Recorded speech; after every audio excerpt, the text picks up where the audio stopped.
Okay. Let's get to it. Boy, do you know I love being right. Oh, I love being right. And right now, I am proving out on this front. I kind of feel like Mike Tomlin, telling the Rams, hey, man, I've made a decision 3 weeks ago that you were my choice to win the NFC West. Now just go out there and make my decision look right. We're not going to apologize for winning. And look what the Rams have done.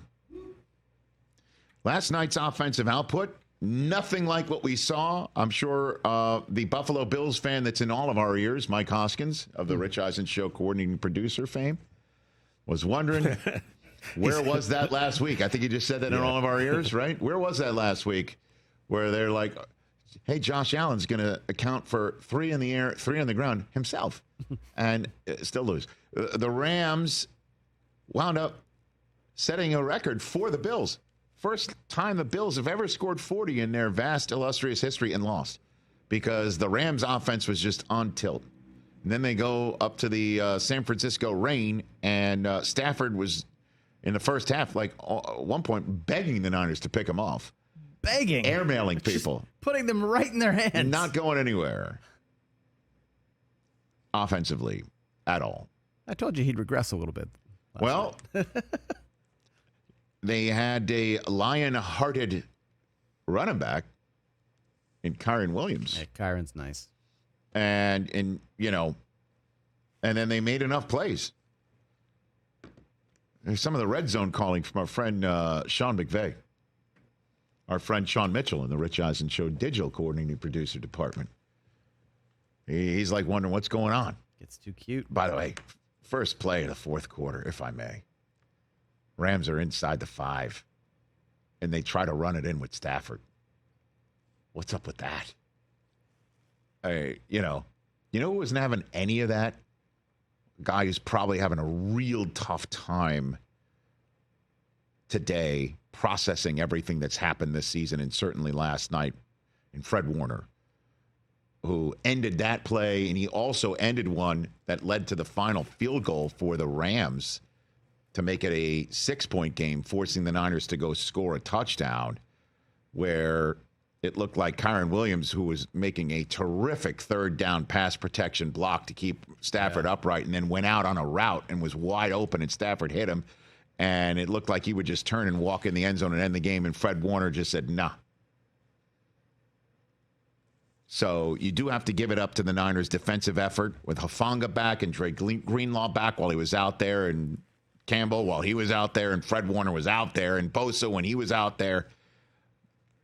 And in the rain, with a Niners team that was desperate, the Rams did just enough, man. Yep. A tough, gritty division smackdown 10-round W for the Los Angeles Rams, who are now, by the way, rooting for the Green Bay Packers on Sunday night because if the Packers beat the Seahawks, the Rams on a mini bye entering the cauldron that is the home of the New York Jets in Week 16, the Rams would be in first place. Who's out? And I'll tell you this. When I said the Rams would win the NFC West, I didn't think they'd be in first place by the end of Week 15. Right. But that is the case. Ooh. If the Packers go into Seattle and win on Sunday Night Football, entirely possible, the Rams are in first with a visit to the Jets, a home date against Arizona, and then the big W up for grabs in Week 18 between the Rams and Seattle in SoFi. So they take a flight to New York, bring their cold weather gear. They come out with a win there. They're home for 2 weeks. Whew. And then if it all works out, home for another week in the playoffs. Chilling in Los Angeles. Look at the Rams. Matthew Stafford, Mr. December. That's all he does is win in December since he's come to Los Angeles, had this to say after the game. Like Coach was saying, I mean, that you could kind of get the feeling that was the kind of way this game was going to be played. It was going to have to be one of those games. And, you scored 44 4 nights ago or whatever it was and come out here and score 12. They both count for one. Sure, I would love to, not hit Hufanga in the chest on third down. I would love to not do that and score a bunch of points, but you got to play each play as it is and each game as it is, and we got to win.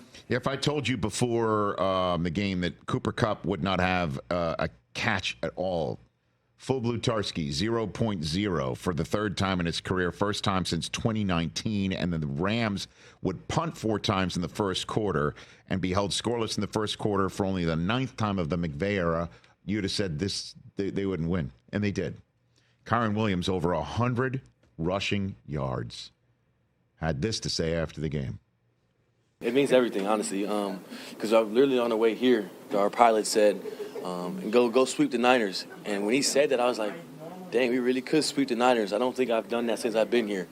So being able to do that, knowing how good of a team they are and knowing the history with just the two organizations, I know it's huge. And it shows that we're the big brothers now. We're the big brothers now. Okay. I like it. Okay. And this is the only way the Rams, I thought, could make the playoffs, is to get on fire and win the division. Because making it as a wild card is no bueno for them, because they've already lost to Green Bay at home. And that might be the first of 2 times Green Bay visits them in SoFi if things continue to work out this way. And the Commanders and the Rams, and I trust the NFL's opinions on this because they've got the slide rules and the protractors and everything else.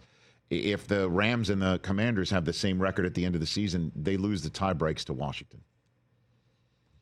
So winning the division is their clear path to the playoffs, and that's the preferred one anyway because you get a division banner and a home game, right? Let's go.